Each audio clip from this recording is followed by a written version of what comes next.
Bem, pessoal, boa tarde. Eu sou o Durval Fagundes. Esse aqui é o canal Para Além da Academia. E hoje, todos os convidados são ilustres, mas hoje o convidado de hoje é especialmente querido, um pesquisador muito sério, muito dedicado, o professor Mauro Osório, a quem agradecemos imensamente a oportunidade de estar aqui participando com a gente nesse canal para falarmos a respeito de um tema muito importante. Tá? Antes de introduzir o tema, vou passar para o professor Mário para ele fazer uma rápida apresentação da sua trajetória acadêmica, profissional. Tá bom? Professor Mário, com essa palavra.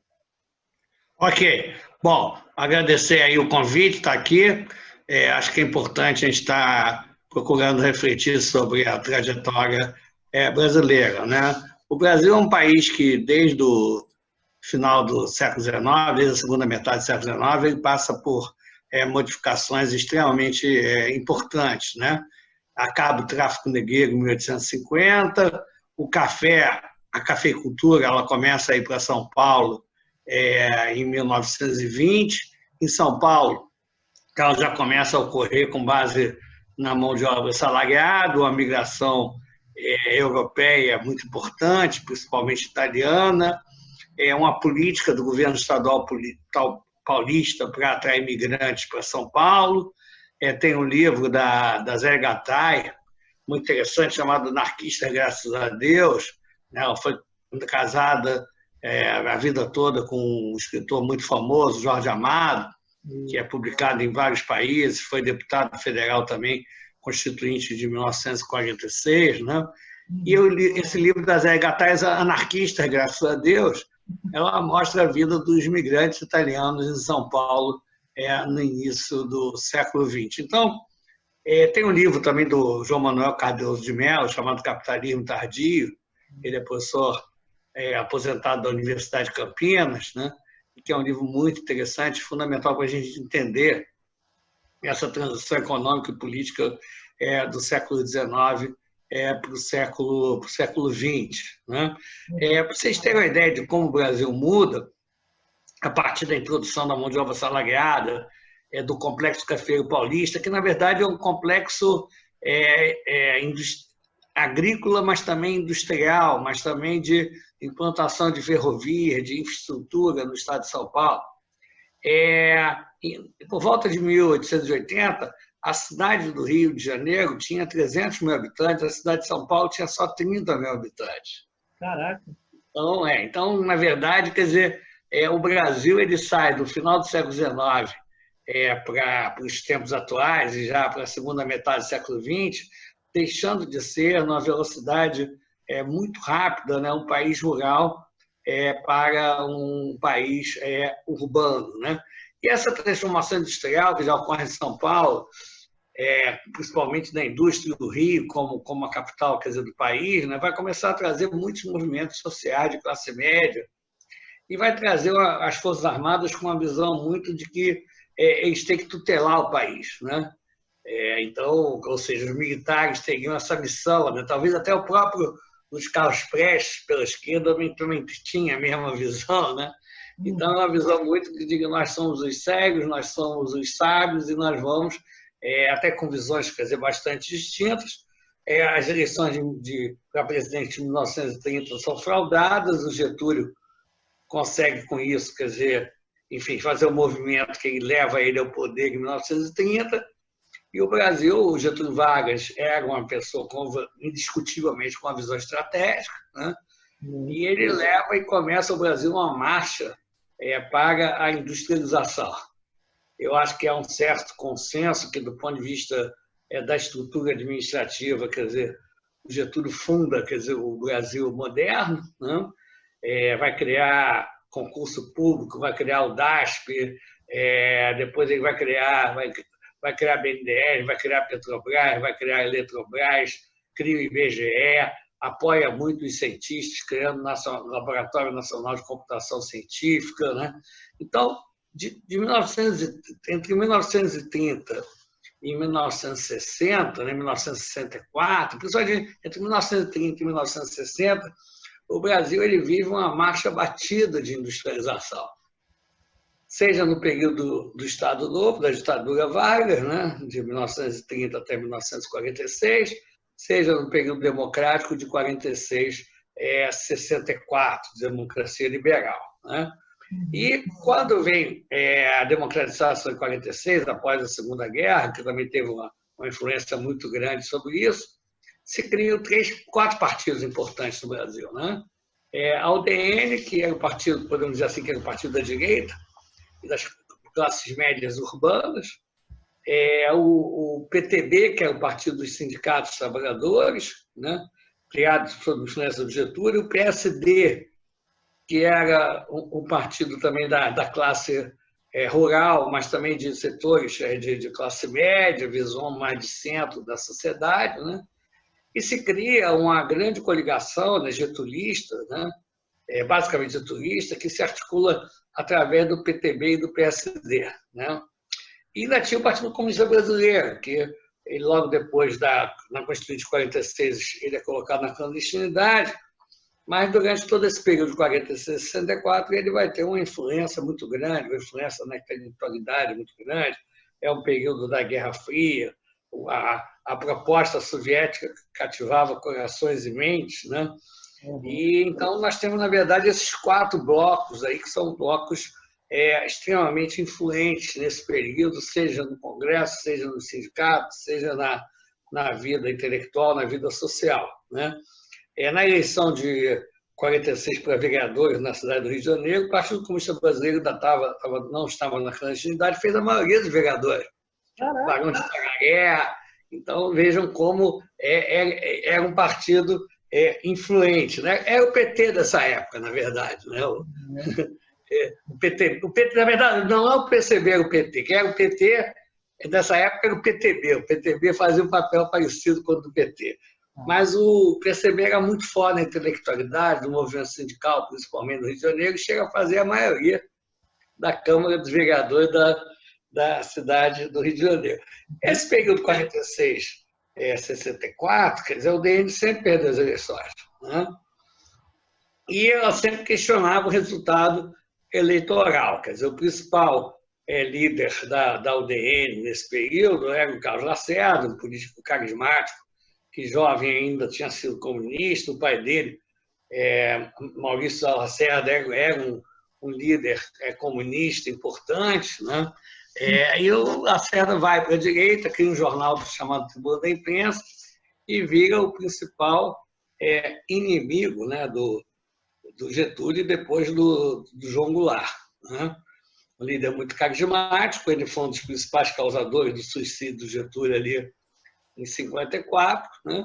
Mas sempre se perdeu a eleição. Teve uma eleição em que o Carlos Lacerda disse que na verdade, não podia se permitir que houvesse, e sempre apontava, nós não podemos permitir a eleição nem do Getúlio na primeira metade dos anos 50, nem do Juscelino na segunda metade dos anos 50.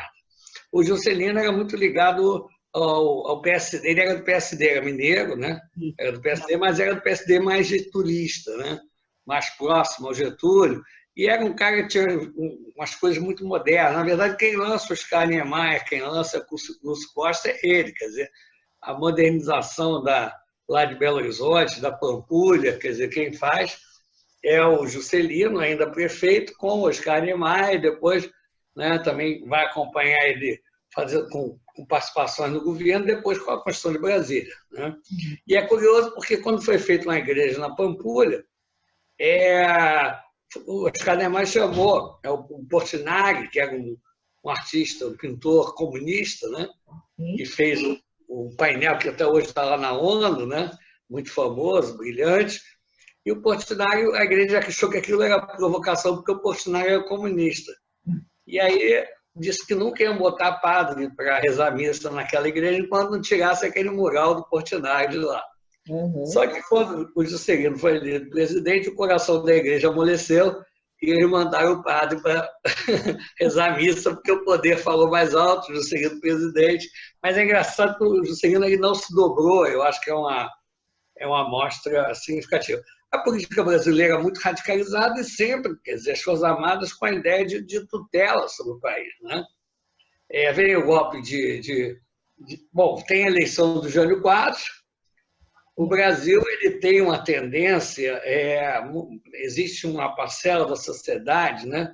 No mundo inteiro tem isso, mas talvez no Brasil seja até mais forte, de um discurso da antipolítica. Isso.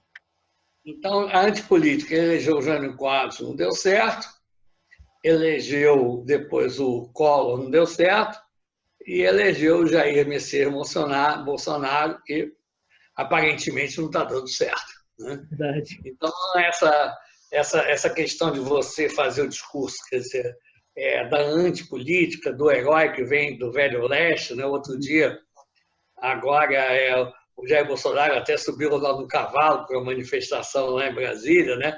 Simbolizando o herói que vem do Velho Oeste. Né? Então, enfim, e olha que eu sou descendente de General Osório, que é o patrão da cavalaria, e realmente não fiquei nada feliz em ver aquele tipo de coisa, mas tudo bem. Mas vamos lá, então, você tem, quer dizer, essa antipolítica, o discurso da antipolítica, do moralismo, né? É um discurso que está o tempo todo presente. Eu não quero dizer que a gente não deva pautar a vida pública sem levar em consideração a questão da respeito ao dinheiro público. É claro que sei, mas temos que discutir isso e temos que discutir também prioridades. E, na verdade, nós vivemos numa sociedade com interesses conflitantes, com visões filosóficas conflitantes, e o debate central, né? Na verdade, não se corromper é um dever, mas é não se corromper para fazer o quê?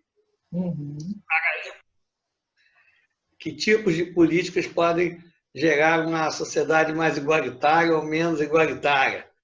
Quer dizer, vamos através de uma filosofia extremamente individualista ou vamos acreditar que a gente pode ter projetos mais solidários? Quer dizer, nada disso tem a ver com a corrupção, isso tem a ver com discussões filosóficas que, na verdade, são as discussões centrais e mais importantes, partindo do pressuposto de ser honesto com a coisa pública. E em todas as visões filosóficas tem pessoas que são honestas com a coisa pública. Bom, vem o golpe 64, porque naquele momento você tem porque o Brasil cresce entre 1930 e 1960, muito em cima da ideia do crescimento por substituição de importações. O que é isso? O Getúlio ele vai procurar estimular, produzir internamente e dificultar a importação. Então, com isso, setores produtivos sucessivos vêm para o Brasil. Foram criadas também instituições para isso. O BNDES, por exemplo, é um banco que é um patrimônio do povo brasileiro, foi fundamental para a industrialização brasileira. Né? E o Brasil ele cresce nisso, ou seja, ele cresce construindo novos setores produtivos no país, construindo infraestrutura no país, e entre 30 e 60, o Brasil, a economia brasileira dobra de tamanho a cada 10 anos. Chega no início dos anos 60, o grupo político getulista já estava no poder há muito tempo, isso começa a gerar alguns cansaços, e o processo de substituição de importações, muitos achavam que ele já tinha se exaurido, que agora não dava mais para crescer substituindo importações, porque você já teria trazido os principais setores produtivos que poderia trazer para produzir dentro do país. Com isso, era preciso voltar a crescer distribuindo renda, porque ao distribuir renda, você aumentaria a quantidade de consumidores. Então, a reforma agrária para isso, a reforma financeira. Né? Bom, e os setores detentores, por exemplo, do capital latifundiário produtivo, ficavam com muito medo. No período da Guerra Fria, se assustavam muitas pessoas com um fantasma comunista, né? O que não tem pena nem cabeça. O João Goulart era um reformista, o João Goulart era um fazendeiro, um estancieiro, né?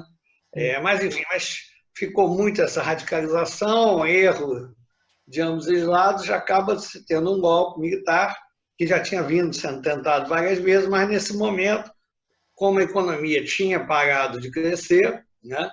E os setores do centro para a esquerda só voltaria a crescer com políticas redistributivas, a inflação acelerando, porque também é um momento de acirramento político, muita greve sindical, os patrões dão reajustes e jogam isso sobre o preço, então a inflação também se acelera. Né?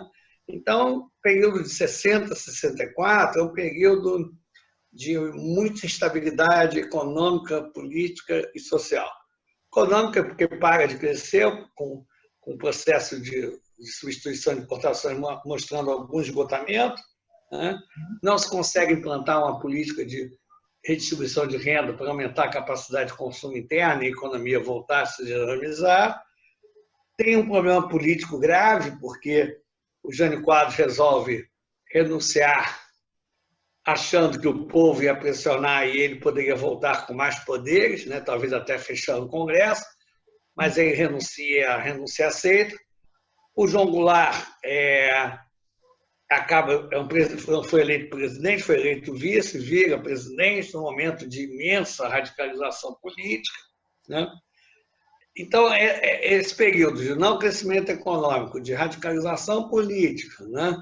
Ele vai gerando um processo de radicalização crescente, de ameaça de todos os lados. A classe média vai para a rua, fica contra o governo João Goulart, né? E apoiado a um apoio da grande imprensa, que na época, ao contrário de hoje, quando a grande imprensa está contra o Jair Bolsonaro, naquele momento a grande imprensa estava toda contra o João Goulart, né? E consegue fazer um golpe de 64, e que, na verdade, a esquerda achava que o golpe militar não ia durar muito tempo, porque para fazer a economia voltar a crescer, precisava de políticas redistributivas, e quem tinha apoiado o golpe era contra as chamadas reformas de base.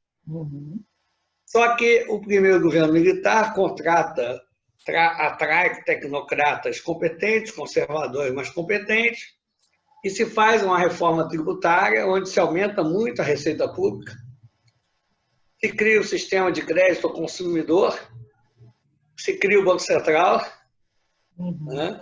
O crédito ao consumidor permite que quem não podia comprar um carro à vista passe a poder comprar a prazo, geladeira, televisão, rádio. Se cria uma coisa chamada Fundo de Garantia por Tempo de Serviço, porque se acabou com a estabilidade do emprego após 10 anos de trabalho que existia antes, mas se dá uma compensação com o Fundo de Garantia por Tempo de Serviço, Exato. que é uma contribuição compulsória que todo emprego formal, o empregador tinha que depositar numa conta de poupança, que existe até hoje esse fundo.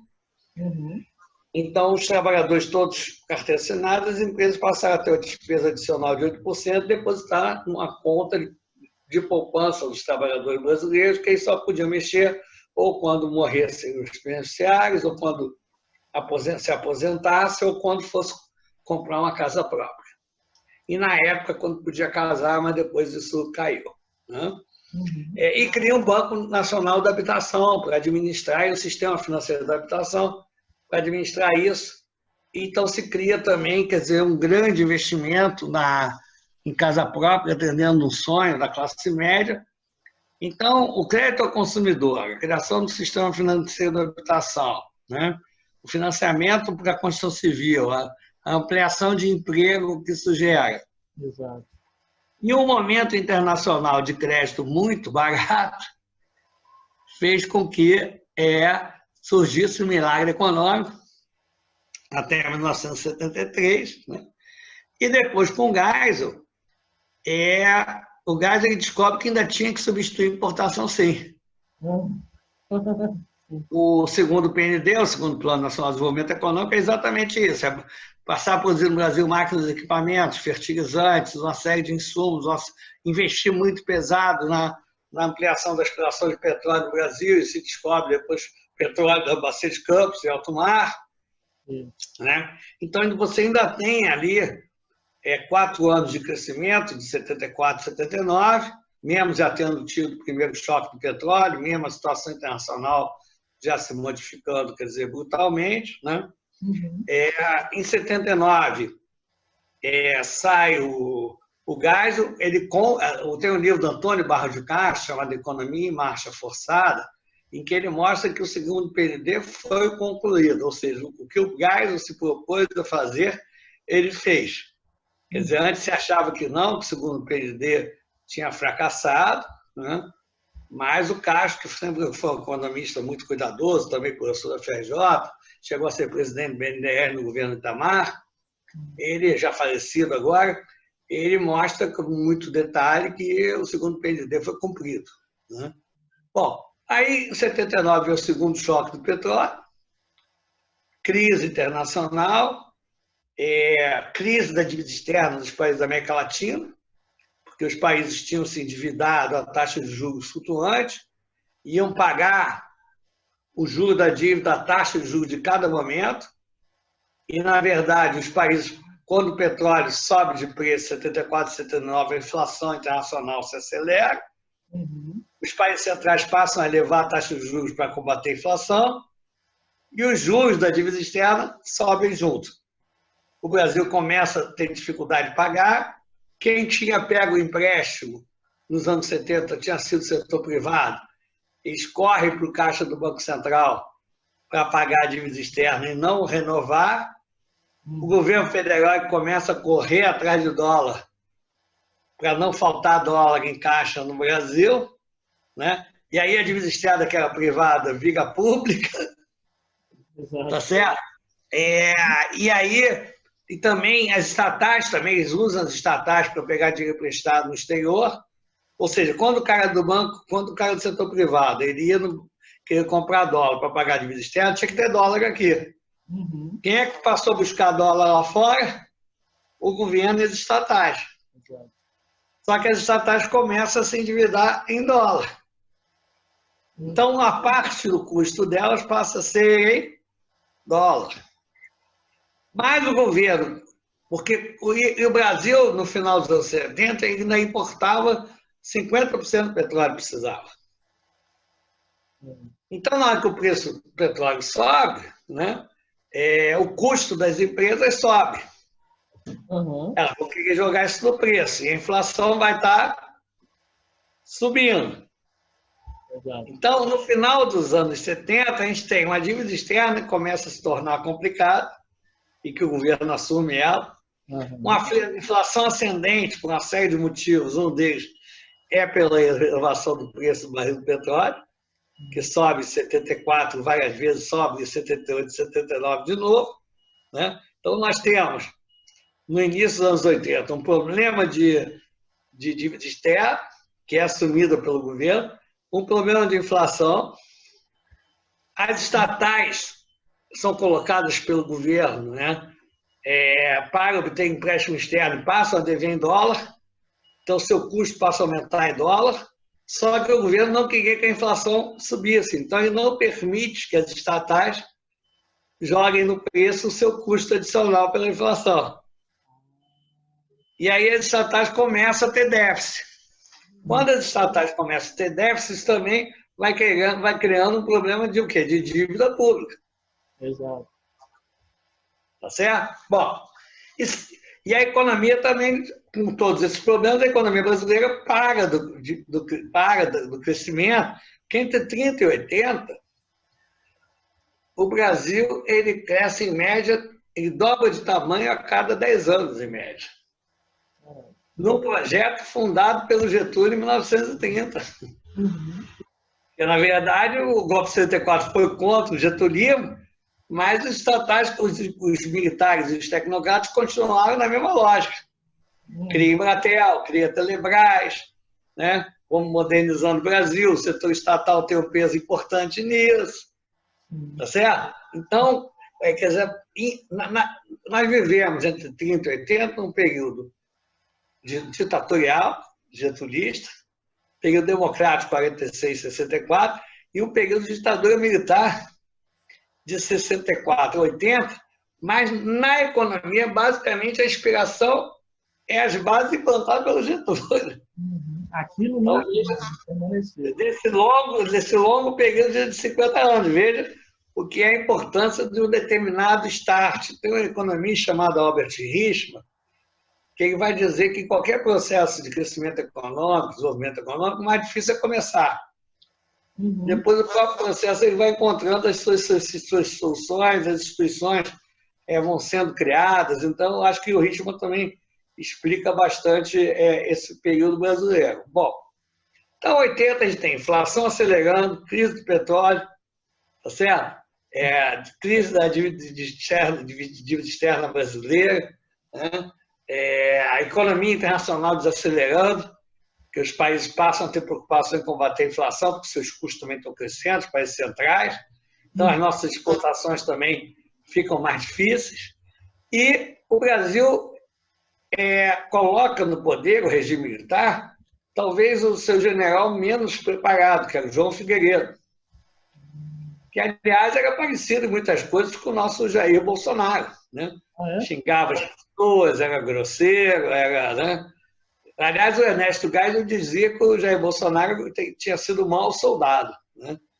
Essa é uma frase do Ernesto Geisel, que está nos arquivos do CPDOC, da Fundação Getúlio Vargas, né? E o João Figueiredo era um impaciente, era um camarada que vira presidente porque ele tinha boa relação com a ala do Costa Silva, que era lá a ala mais linha dura, com a ala do Castelo Branco, que era mais light, né? Era menos truculenta, mas menos truculenta, conservadora, mas não tão reacionária. E ele, na verdade, significava uma composição. E ainda tem um folclore, né? Porque ele foi o presidente do Serviço Nacional de Informação há muito tempo, e dizem que ele sabia de muitas coisas, né? De diversos generais, até de vidas afetivas. Então, que era melhor ele estar calado, está todo mundo de bem com ele. E ele vira o presidente e faz muitas trabalhadas. A verdade é essa, quer dizer, sintetizando, quer dizer, não só uma forma até meio simplificadora, mas sem alongar demais aqui, e aí as pessoas podem estar desdobrando isso na literatura que tem, né? Mas os anos 80 são uma década perdida. O Brasil começa a ter a luta pela redemocratização, o governo militar até pelo país parar de crescer, pelos problemas econômicos que vão se avolumando. Surge a campanha das diretas em 84. Curiosamente, a primeira manifestação pela direta teve no Brasil, nessa época eu vi que estava no PMDB, que era um partido que foi curioso que uma parte da esquerda queria o PT, uma parte da esquerda vai com o Brizola e uma parte da esquerda fica no PMDB por causa da questão da resistência democrática. E eu fazia parte com o professor Carlos Lerdo no diretório do PMDB na 17ª zona do Rio, que pegava ali a região do Jardim Botânico, Gávea, Leblon, e nós organizamos a primeira parcela da direita do Brasil. Olha, foi ali em Ipanema, em que juntou muita gente, foi um sucesso. Na época, quem vestia aí da camisa verde e amarela éramos nós, né? Então, me lembro dessas diretas já, né? Uhum. Eu criei uma torcida no Flamengo chamada Flá Diretas. Olha, que legal, bacana. Que a gente chama, agora tem aí a Flá Antifascistas, né? Tem a Corintianos pela Democracia. Nessa época tinha a Flá Diretas, né? Não tínhamos uma diretoria do Flamengo tão reacionária como essa de agora, né? Mas, enfim. Mas eu sou flamenguista, então para mim isso é uma tristeza, né? Embora eu goste de todos os craques que vieram para o Flamengo, né? Mas, enfim, começa a ter a campanha, quer dizer, pelas diretas, né? Todo o movimento de redemocratização. Vem a Constituição de 88, que foi uma Constituição, quer dizer, extremamente importante. Eu acho que a Constituição de 88 ela é um marco para o país, extremamente fundamental. Ela gerou melhorias para esse país, até hoje, muito pouco compreendidas. O Sistema Único de Saúde, que o Brasil só não está pior agora nessa pandemia por causa do SUS, né? Ele é implantado muito em cima do capítulo da Seguridade da Constituição de 1988. Né? É uma ideia muito preciosa. Eu sugeriria a muitas pessoas olharem o Índice de Desenvolvimento Humano dos municípios, que mostra, quer dizer, como o Brasil melhorou desde a Constituição de 88. Nós tínhamos, na verdade, quase 1.890 municípios com IDH muito baixo em 1991, passamos a ter 32 municípios em 2010. Caraca. Ou seja, de 189 para 32. Com IDH alto, nós não tínhamos, se não me engano, não tínhamos nenhum em 1991, passamos a ter mais de 1.800 em 2010. Caraca. A parte de longevidade, o aumento é ainda mais extraordinário. Esses dados estão disponíveis, não é fake news, que já estão na moda no momento, e podem ser verificados, e E é impressionante como a democracia fez bem ao país. Do ponto de vista das instituições de controle, se dá autonomia ao Ministério Público, tem gente até que acha que se dá autonomia demais, né? Mesmo gente democrata, gente pela esquerda, mas, enfim, é uma coisa importante, né? Se nós pegarmos o... Quer dizer, ou seja, na verdade, todas as instituições criadas, que permitiram, inclusive, depois a Lava Jato, com todos os seus exageros, ela não é o do Moro, um herói que vem do Velho Oeste. Ela é de uma série de aprimoramentos de instituições que a democratização permitiu. É impressionante como, por exemplo, quando o Márcio Tomás Bastos, que foi ministro, né, da Justiça, os 8 anos do período Lula, quando ele morreu, o tradicional conservador Jornal do Estado de São Paulo fez uma matéria apontando que toda a parte de combate à lavagem de dinheiro que foi organizada na Polícia Federal foi fruto do período que o Márcio Tomás Bastos esteve lá. Porque ele era um criminalista, ele conhecia muito bem isso, e o período Fernando Henrique teve 9 ministros da Justiça em 8 anos, um deles Renan Calheiros. Por outro lado, eu conheço, uma vez eu conversando com pessoas que tinham, em determinado momento, o maior curso preparatório para concurso público, que era a Academia do Concurso, e eu conversando com os donos, estavam dizendo o seguinte: quando a gente começou nisso, era o iníciozinho do governo Fernando Henrique, a gente entrava no Ministério da Fazenda e o cara dizia que aquele ali era honesto. O honesto era o cara xiita, de esquerda, de barba, que estava encostado no cantinho. E ele falou: mal, isso já era, acho que início do final do governo Fernando Henrique, início do governo Lula. Agora a gente vai no Ministério da Fazenda, o desonesto é o que já está encostado. Então, a política de concursos públicos, ainda no período Fernando Henrique, também foi muito importante. Ou seja, quer dizer, na verdade, quer dizer, a democracia, seja nos anos Fernando Henrique Cardoso, seja nos anos Lula e Dilma, elas são um grande avanço do ponto de vista de política redistributiva, do ponto de vista de fortalecimento das instituições, do ponto de vista de combate à inflação. Quer dizer, é uma coisa que a esquerda não admite, mas o Plano Real foi um sucesso. E o Plano Real é heterodoxo. Quer dizer, quando houve o Plano Real, o PT ficou contra e o FMI ficou contra. O Roberto Campos era contra, né? Porque você tinha no Brasil um problema que era a correção monetária. A correção monetária foi um instrumento que foi criado para conviver com a inflação, só tinha no Brasil, e acabava depois a retroalimentar a inflação, porque você criou um instrumento legal que eu sempre trazia a inflação do passado para o presente. Ou seja, a inflação não ia cair nunca, porque eu sempre trazia de um ano para o outro, depois de um semestre para o outro, depois de um mês para o outro. Então, trazia a inflação do passado para o presente. Ela só podia subir, cair nunca. E, na verdade, os economistas da PUC do Rio de Janeiro, isso é um mérito deles, né? Eles criaram um conceito de inflação inercial, que vem da ideia da física, da inércia de movimento. Sempre que o ônibus freia, eu vou para frente, né? E conseguiram um método sem dolarizar a economia, como a Argentina fez idiotamente.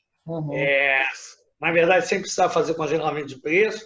Se criou um mecanismo de desmontagem da engrenagem da correção monetária, acabar com ela, que, se muito simplificadamente, quer dizer, podem estudar isso mais detalhe, mas o cerne do sucesso do Plano Real, de sair da inflação de 2.000% ao ano, com a inflação já em um ano depois, 20%, 30%, que vai progressivamente depois caindo.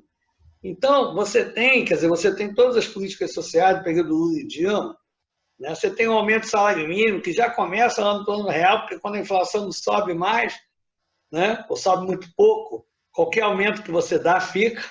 Exato. Então, o salário mínimo, quando houve o Plano Real, equivalia a $64. Mesmo hoje, o Paulo Guedes fazendo todas essas bobagens, e o preço do dólar está R$5, né? O salário mínimo ainda é o quê? Ainda é mais de 200, está em torno de $200 ou mais do que isso. Tá certo? Quer dizer, então, está por dessa faixa, então veja como a capacidade de poder de compra cresceu. Né? O programa Bolsa Família, que está mostrando a importância dele, tem que ser ampliado. O Brasil precisa de um programa de renda básica. Né? Então, se a gente for olhar, quer dizer, a quantidade de avanço é extraordinária. E aí é muito curioso como nesses avanços podiam ser muito maiores, né? E eu acho que, por exemplo, então, se nós olharmos, quer dizer, os avanços, o debate se fazer no campo democrático, você nunca viu Lula, nunca viu Fernando Henrique, nunca viu Dilma falar as barbaridades que o Jair Bolsonaro fala. Quer dizer, ele é de outro mundo, ele é de outro planeta, ele é outra coisa. Quem não votou no professor Haddad na eleição de 2018, o professor da USP, que toca violão, pelo amor de Deus, é que não entende nada. Dizer que o Haddad era igual ao Bolsonaro, ela está em outro mundo. Aí a minha questão é por que surgiu essa raiva toda no país? Eu acho que houve um momento ali em 2013 que o país partiu para a insanidade. Em 2013? 2013, as manifestações de 2013. As manifestações de 2013, elas nascem, né? Como uma coisa do passe livre, coisa de uma garotada de esquerda, e defendendo a ideia da passagem gratuita, que é uma bandeira legítima, enfim, acho que não é factível pela capacidade fiscal que a gente tem, mas é uma bandeira correta, vai no sentido generoso, né? Só que a polícia do Alckmin reagiu com uma violência absurda, e teve uma jornalista em São Paulo que tomou um tiro de borracha no olho e ficou cega. E o corporativismo é sempre uma coisa forte, então a imprensa começou a apoiar fortemente, quer dizer, as manifestações. Depois os donos da mídia, né, descobriram que isso era uma forma de derrotar a esquerda, PT, Lula, Dilma, na verdade, fundamentalmente o conjunto da esquerda, e começam a estimular manifestações que eram patéticas. Me desculpe, a palavra é exatamente essa. Por que patéticas? Porque, na verdade, aquelas manifestações partiam do pressuposto que, se acabasse com a corrupção, o Brasil podia ter um sistema de saúde pública igual do Reino Unido. Padrão FIFA, como se dizia na época, né? Quando agora, depois se descobriu que a FIFA era um ninho de ladrões, né, de ratos. Então, o padrão FIFA é tudo que a gente não precisava nessa vida, né? As Olimpíadas são muito caras, a cidade do Rio de Janeiro ficou com dívidas astronômicas por causa das Olimpíadas de 2016, né? Tem países ricos, cidades ricas no mundo que não querem mais fazer Olimpíada. Então, foi um momento de maluquice brasileira, né? Mas vamos lá. Então, não, se acabar a corrupção, está tudo resolvido, a gente vai ter um sistema de saúde pública igual ao inglês, né? Se esquece que o Brasil ele é o 10º PIB do mundo, mas em termos de PIB por habitante está na posição 72. Nós somos um país de renda média.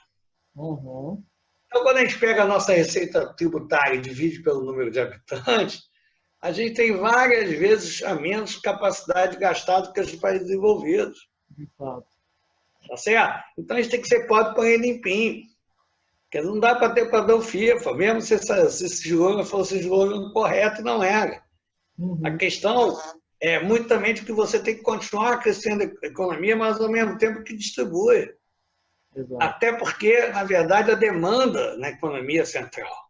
Então, a capacidade de consumo é central. Então, para ter dinamismo econômico, tem que ter política redistributiva de renda.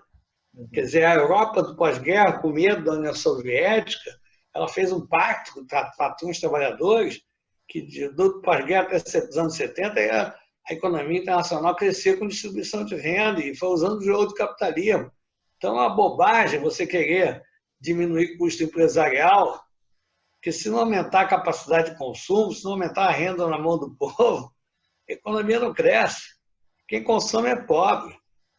Rico não consome. Pobre consome na veia. E mais, pobre consome no país em que vive, não vai viajar para a Europa, não vai comprar vinho importado, né? Então, a questão da distribuição de renda ela também é chave para o dinamismo econômico. Quer dizer, o Keynes ele dizia que o papel dele era salvar o capitalismo dos capitalistas. Exatamente por quê? Porque cada capitalista está querendo individualmente diminuir seu custo, mas isso acaba atingindo a demanda global e é um tiro na cabeça, um tiro no pé e na cabeça. Né?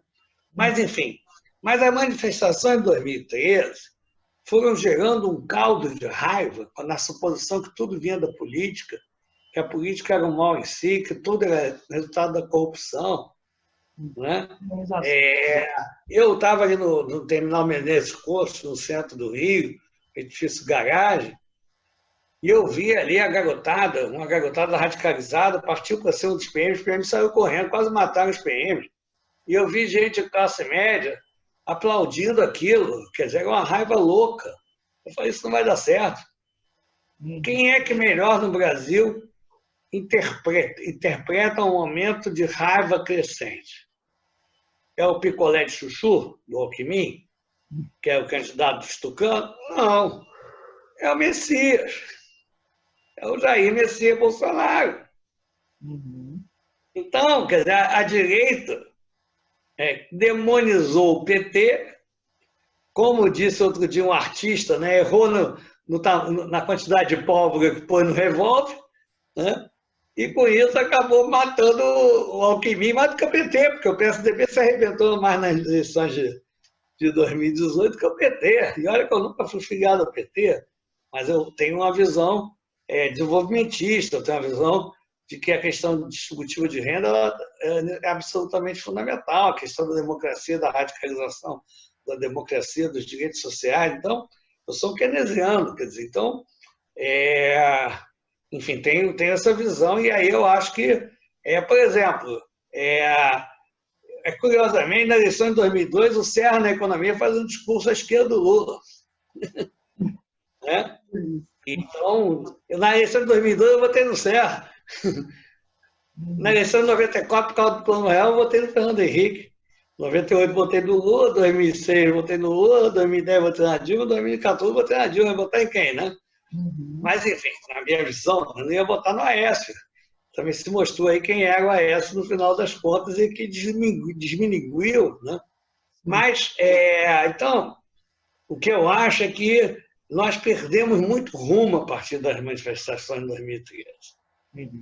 E a gente tinha retomado na democratização, com o Plano Real, com a Constituição de 88, Agora, onde é que houve um erro conjunto, do meu ponto de vista? Isso é hoje uma coisa que fica mais clara em muito mais setores, tanto nos governos Fernando Henrique quanto no governo Lula. Eu acho que o governo Lula tinha que ter lutado mais pela democratização da mídia. Isso aí eu acho que apoiar mais também a TV pública, tá certo? Fazer o que tem nos países da Europa, quer dizer, você tem que ter não pode evitar uma concentração excessiva. Isso do ponto de vista do debate com a sociedade. Do ponto de vista econômico, você teve um erro na política monetária.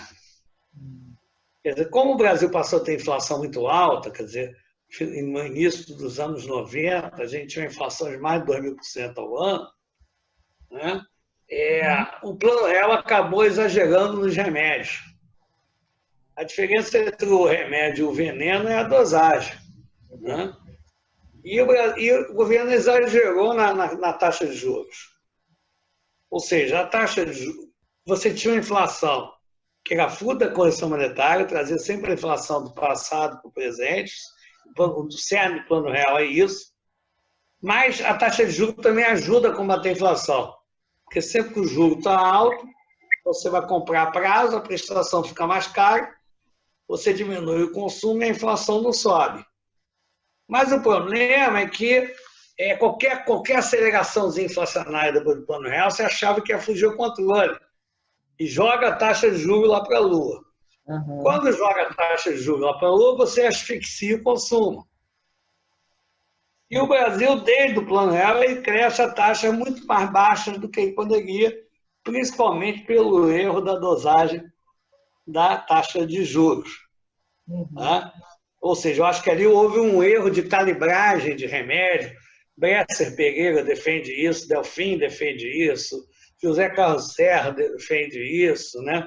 Economista Beluso, João Manuel, tá certo? Quer dizer, economistas de diferentes correntes têm esse diagnóstico que, de fato, o Brasil exagerou e errou a mão na política monetária. Então, eu acho que esse foi um erro. Se você tivesse tido uma política monetária não tão excessivamente dura, a economia poderia ter prosperado mais. E ainda tem um outro problema, porque quando o juro está muito alto, e o governo ele é um definidor importante da taxa de juros na economia. Em todo país capitalista, a participação do poder público na economia capitalista é muito grande. Nos Estados Unidos, né, a carga tributária é 20%, significa que o governo americano fica com 20%, desculpa. Significa que o governo americano fica com 20% da economia todo ano. Exato. Os países escandinavos é 50%. Então, o agente econômico maior escala do capitalismo, individualmente, é o poder público. E o capitalismo não existe sem crédito, então o poder público também está o tempo todo tomando crédito. E se eu puder emprestar para o poder público, normalmente o risco é menor do que para emprestar para qualquer agente privado. Por quê? Porque quem é que emite a moeda nacional? É o poder público. Então, em última instância, ele pode emitir moeda para pagar dívida. Então, a possibilidade de calote é muito mais baixa. Exato. Então, se eu posso emprestar para o governo ganhando uma taxa de juros X, eu só vou emprestar para um agente privado ganhando mais do que X. Exato. Então, a taxa de juros do governo geralmente é a taxa básica. Então, quando ele sobe a taxa Selic, que é a taxa básica no Brasil, as outras também sobem para poder captar.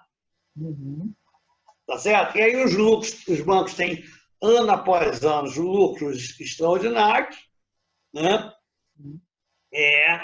Tem poucos bancos no Brasil. Você tem o quê? Itaú, Unibanco, Bradesco, Banco do Brasil, Caixa Econômica, fica por aí de banco importante, né? Você tem um banco fundamental de empréstimos de médio e longo prazo, que até agora o próprio Paulo Guedes está voltando a usar o BNDES, está percebendo que ele é importante, ele é fundamental. Né? O Japão tem um banco equivalente, a Alemanha tem um banco equivalente. Né? Mas, enfim, então, a política da taxa de juros e o rentismo do Brasil, assim, aí quando o juro é alto, atrai dólar para o Brasil. Por quê? Porque se o juro aqui é muito mais alto que lá fora, eu vou aplicar aqui que eu ganho mais. Aí eu trago o dólar para cá, aumenta a oferta do dólar, o preço do dólar cai. Por que o preço do dólar caiu? Não é só porque o Paulo Haddad está fazendo besteira, que está. Mas como a taxa de juros está muito baixa, está perdendo a vantagem aplicada no Brasil. Se isso não fizer a inflação crescer, o dólar está valendo mais, não é ruim para o Brasil, é bom. Por que é bom? Porque, na verdade, o vinho importado fica mais caro. O pessoal vai ter que tomar vinho gaúcho, lamento.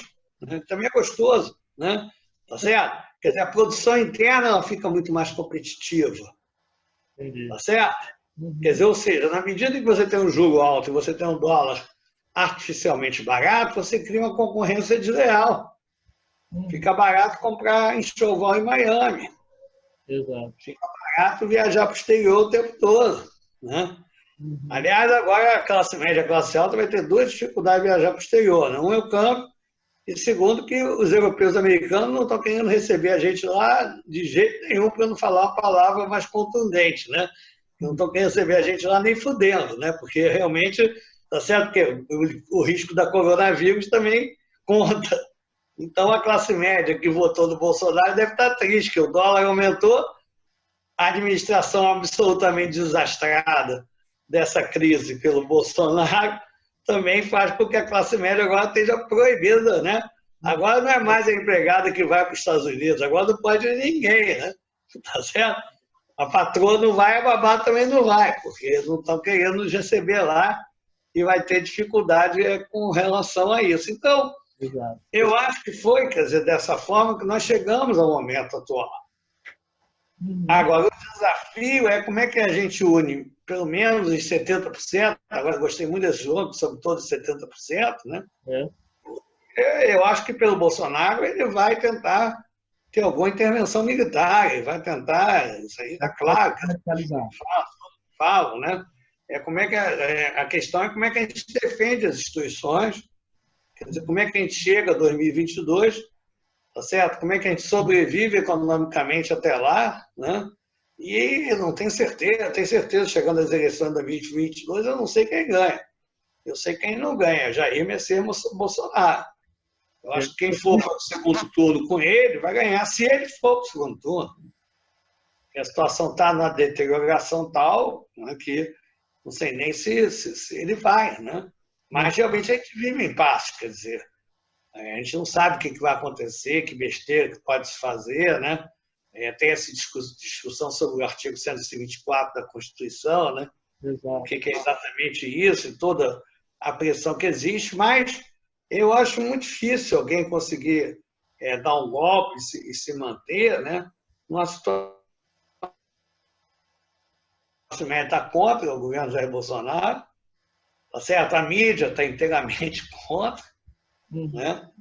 Tá certo? Os setores populares também, quer dizer, apesar de que agora ele deu esses R$ 600 aí corretamente por mês, né? Na verdade, foi o Congresso que definiu, né? O Paulo Guedes queria dar 200, né? O Congresso, alguns setores de esquerda defendiam um salário mínimo, o Congresso queria dar 500, o Jair Bolsonaro teve a sacada de dar 600, que foi uma coisa correta, ele ganhou algum apoiozinho aí nas camadas mais baixas, mas o Brasil precisa passar a ter um programa de renda básica, porque cada vez a gente caminha mais para a automação. Verdade. Então você precisa ter, quer dizer, um colchão amortecedor de renda para toda a sociedade, né? Pelo menos poder fazer a feira, né? Isso também é importante para a atividade econômica, quer dizer, para o dinamismo econômico, para a gente ter um cadastro de toda a população, né? Eu acho que tem que brigar para manter, quer dizer, esses R$ 600 e a população entender uma coisa que é o seguinte, quem emite moeda nacional é o governo. Então, no momento de crise, qual é o problema do governo emitir moeda nacional para gastar? Vai gerar inflação? Não vai. Você tem capacidade ociosa. Quer dizer, as empresas podem produzir mais se as pessoas adquirirem mais capacidade de consumo? Pode consumir, pode produzir imediatamente. Então, o problema do Brasil, nesse momento, não é de inflação. A inflação esse ano vai ser de 1%, pode ocorrer até deflação. Os últimos 2, 3 meses foi deflação, houve queda de preço, generalizada de preço, né? Então, a questão fiscal, até porque o governo pode emitir moeda nesse momento, não é o problema central. O problema central é como é que você não desestrutura totalmente a economia. Ou seja, eu nunca gostei de apostar no caos. Apostar no caos pode dar qualquer coisa. E, aparentemente, hoje, a maior possibilidade é de nós caminharmos para o caos. A taxa de desemprego hoje, tem alguns economistas que começam a alertar para isso, porque tem muita gente... Porque o que você chama de taxa de desemprego? Quem está procurando emprego. Ora, se você tem um problema que você sai para a rua, você pode pegar um vírus. Você sai para a rua, você pode não conseguir emprego porque a economia está desacelerada. Tá certo? Pode não ter transporte. Então, hoje, tem muita gente que não está aparecendo como desempregada, mas que está. Está em casa sem ter o que fazer, a família passando dificuldade. Verdade. Então, hoje a taxa de desemprego já deve estar 16%, 17%. Altíssimo, né? Para jovens ainda mais. Então, é uma situação extremamente grave. Então, eu acho que tem que se tentar, quer dizer, minimamente um esquema de governabilidade, né? Que leve até 2022, mas, ao mesmo tempo, a gente não pode também se acovardar. Ou seja, não pode ser porque alguém está falando aí mais alto que vai deixar de se fazer o que se tiver que fazer. Se houver empresário aí que financiou fake news, isso é crime. A chapa tem que ser anulada, não tem outro jeito, a gente tem que seguir a lei. Um país só é civilizado, só continua caminhando na civilização na medida em que ele siga leis com direito de defesa, com direito ao contraditório, né? Mas então a gente está vivendo hoje, né, um momento de encruzilhadas, quer dizer, muito grande, mas que eu estava querendo muito fazer no início da nossa conversa, né? É mostrando as imensas possibilidades que esse país teve. Como ele avançou desde o final do século XIX, a nossa expectativa de vida em 1900 era 30 anos, gente. Nossa. Hoje a expectativa de vida está perto de 80. É. Você está com quantos anos? Eu, 26. 26, pois é, você já está quase com a morte, já, porque chega 30 anos. Imagina isso. Você Nossa. agora está começando a vida. Uhum. Então, quer dizer, você teve avanços muito importantes no Brasil no correr do século XX. O Brasil era uma grande fazenda de café no século XIX, a escravidão marcou muita gente, marca até hoje. Nós tivemos avanços muito importantes, tivemos avanços muito importantes no período da democracia de 46 a 64, se criou uma geração de brasileiros muito importante, como Gilberto Freire, Darcy Ribeiro, Carlos Lessa, que faleceu recentemente, e tantos outros, tantos e tantos. Né? E também agora, nesse período da redemocratização. Então, o caminho da democracia, o caminho de acreditar no país, o caminho de acreditar na nossa diversidade, né? E de ter firmeza e prudência. Quer dizer, coisa, por exemplo, é uma coisa curiosa, porque um conservador como Tancredo, ele sempre teve prudência, mas ao mesmo tempo teve muita firmeza. Ele ficou com Getúlio até o final. Ele não queria que o Getúlio reagisse a que os militares estavam querendo dar o golpe em 1954. O Tancredo ficou com o João Goulart até o final. O presidente do Congresso, quando mentirosamente, né, ele disse que o João Goulart já tinha saído do país, dá a presidência como vaga, ele foi lá e botou o dedo na cara dele e ficou gritando que ele era canalha, canalha, canalha, canalha. Então, temos que enfrentar. De fato. Quer dizer, temos que enfrentar a defesa da verdade, a defesa das leis, a defesa da democracia e acreditar no povo brasileiro. A gente não pode entrar no complexo cachorro vira-lata, né? Como eu acho que nós tínhamos entrado a partir das manifestações de 2013. E só lembrando o Nelson Rodrigues, né, que foi quem criou esse conceito, o Nelson Rodrigues ele dizia que o Brasil só ia ganhar a Copa do Mundo quando perdesse o complexo cachorro vira-lata. O Brasil perde a Copa do Mundo até 58. Vamos lembrar que o Brasil ganhou a Copa do Mundo nos anos dourados, quando o país estava com otimismo. Tá certo? Em 2014, quando a gente perde a Copa, nós estávamos no pior momento desse país, nós estamos no início dessa coisa rara de que o país não presta. Se você olhar a cara dos jogadores entrando em campo contra a Alemanha, estão apavorados. Entrando em campo, naquele momento, eu me lembro que eu estava em Niterói, em Caraí, eu vi a classe média de Caraí soltando morteiro, comemorando a goleada que a Alemanha deu no Brasil de 7-1. Olha, sério?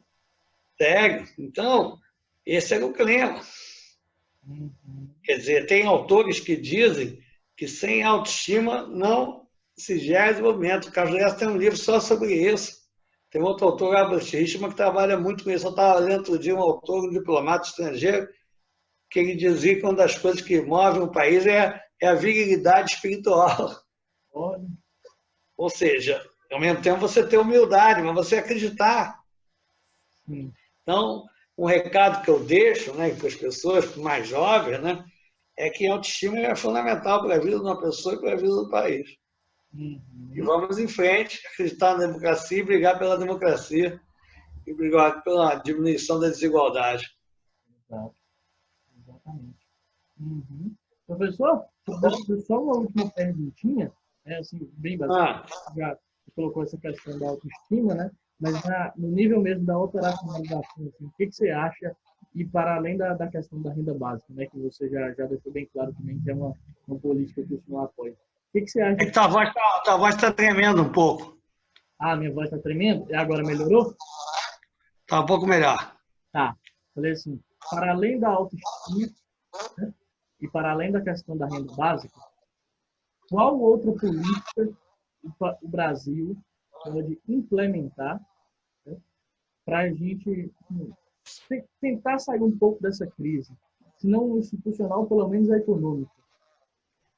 Não, eu acho que primeiro é o seguinte, tem que levar o país até 2022. Vou ter um impeachment antes, que eu acho muito mais complexo. Acho que o mais fácil é levar até 2022, com algumas coisas mínimas aí pactadas, tentar-se, não é fácil, né? Mas o país precisa ter um projeto de país. Ou seja, qual é o nosso projeto, tá certo? Quer dizer, os países que deram certo, eles tinham um projeto de país. O Japão, no pós-guerra, tinha um projeto de país. A China tem um projeto de país, né? Então, a gente precisa... Qual é o nosso projeto de país? Passa pela questão da cultura, passa pela questão da economia. Vou dar um exemplo da economia que hoje está gritando, né? A gente precisa ter uma estratégia para ter um sistema produtivo da inovação em saúde, ou complexo produtivo da inovação em saúde. Quer dizer, o SUS, o Sistema Único de Saúde. Porque aí os economistas mais conservadores, mais liberais, né? Liberais no sentido de ser a favor do livre mercado, eles vão dizer que a Constituição de 88 ela não cabe no PIB, porque as políticas sociais são caras. É claro que você tem que fazer políticas sociais para todas e dentro das nossas possibilidades, mas avançar. E pensar a coisa dinamicamente. Então, na medida que, ao invés de eu importar tudo que eu preciso para a saúde, se eu produzir aqui dentro, eu estou gerando emprego, eu estou gerando renda, eu estou gerando tributos, sem precisar aumentar a carga tributária para ninguém. Tá certo? Então, por exemplo, pensar a política social e a política econômica de forma integrada. Ou seja, a gente importava, 20 anos atrás, em torno de 4 bilhões de dólares para a área de saúde, importações do setor público. Hoje são 15 bilhões, tem gente que diz que é mais. Caraca, 15 bilhões? Quando a moeda desvaloriza, o custo em real dessas importações cresce, e o SUS quebra. É verdade. Então, por isso que o Carlos Gadelha da Fiocruz, ele diz, né, que é o grande estudioso que nós temos no Brasil sobre isso, né, o principal, ele diz que o SUS, sem um projeto econômico acoplado, produtivo acoplado, ele é um gigante com pé de barro. Tá certo? Então, ou seja, eu acho que a questão tem que ser pensar o seguinte: podemos fazer? Podemos. Aí tem a autoestima. Precisamos ter um piso mínimo de renda para todos os brasileiros? Precisamos. Queremos chegar a um padrão de desenvolvimento em país desenvolvido? Caso sim, como é que a gente chega lá? E aí, qual é o projeto que permite ter crescimento econômico para atender a maioria da população brasileira? Ou seja, mas aí não pode ser de mercado, em parceria com o setor privado, mas é um projeto com uma coordenação pública. Exato. Tá certo? Com desenvolvimento tecnológico interno, articulando com o mundo, é claro, ninguém vai inventar a roda. Né? Mas tem que ter um projeto nosso. A ideia, quer dizer, com o fim da União Soviética, né? Com a ascensão do chamado neoliberalismo, né? A ideia de que ter projeto nacional é alguma coisa errada está se mostrando um erro. Na verdade, o errado é não ter um projeto nacional democrático. Exato. Baseado a partir da ideia da democracia e baseado a partir das ideias redistributivas de renda. E o nosso papel qual é? Estar discutindo isso com a sociedade. Como é que a gente fala isso também? A gente transmite isso por uma linguagem popular. Eu vou te dar um exemplo. A Marina, outro dia, disse que quem inventou as fake news foi a Dilma. Por que ela diz isso? Porque na campanha de 2014, teve uma publicidade que dizia que a política do Banco Central podia tirar a comida do prato do brasileiro. Mas estava falando a verdade, na linguagem popular. Por quê? Porque a política da taxa de juros vai permitir que as pessoas possam consumir mais ou menos. É verdade. Tá certo? Então, não tinha nada de errado naquilo, era uma forma de juros importa para a população. É claro que a gente não pode ter uma política de taxa de juros que permita ter uma elevação da inflação, mas ela também não pode ser excessivamente rigorosa. A diferença entre o remédio e o veneno é a dosagem. É. E o setor financeiro adora que aumente a taxa de juros. Então, ele sempre vai dizer, qualquer gripe, eles vão dizer que é pneumonia. E aí, quem tem que saber arbitrar isso, o interesse das diversas áreas, né, legítimos e ilegítimos, é o poder público. No país capitalista, a coordenação tem que ser pública.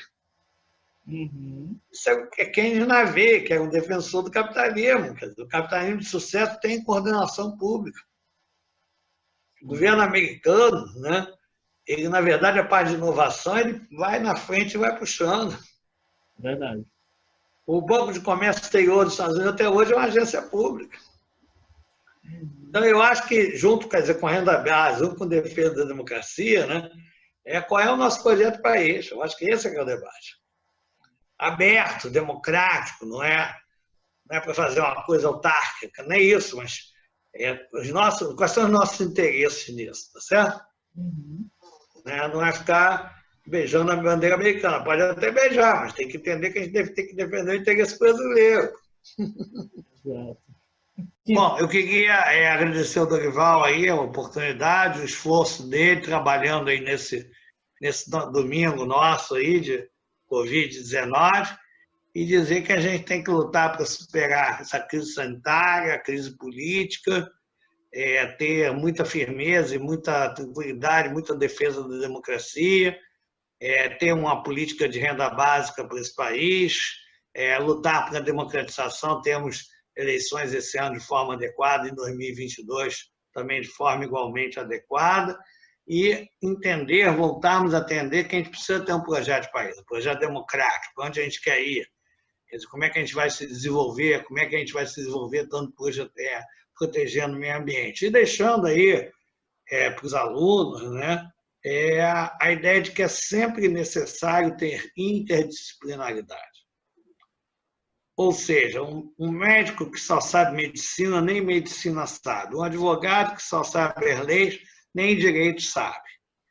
Então, a gente precisa cada vez mais da interdisciplinaridade, de procurar entender o país, entender a nossa população, está correndo o país, e é isso. Qual é o melhor projeto para a nossa população, onde a gente melhora a nossa vida?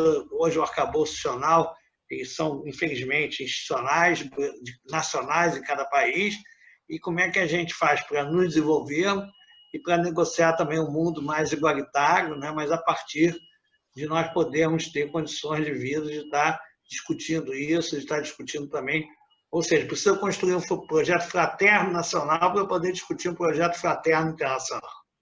Uhum. Exatamente. Tá bom? Tá Obrigado, bom. boa noite. Obrigado, senhor professor. O canal está aberto, tá? Sempre que quiser voltar, falar com a gente, dar uma entrevista, discutir algum texto, estamos aí, tá bom? Obrigado, Dorival. Forte abraço. Que Dorival Caymmi nos ilumine. Com certeza. Valeu, gente. Abraço.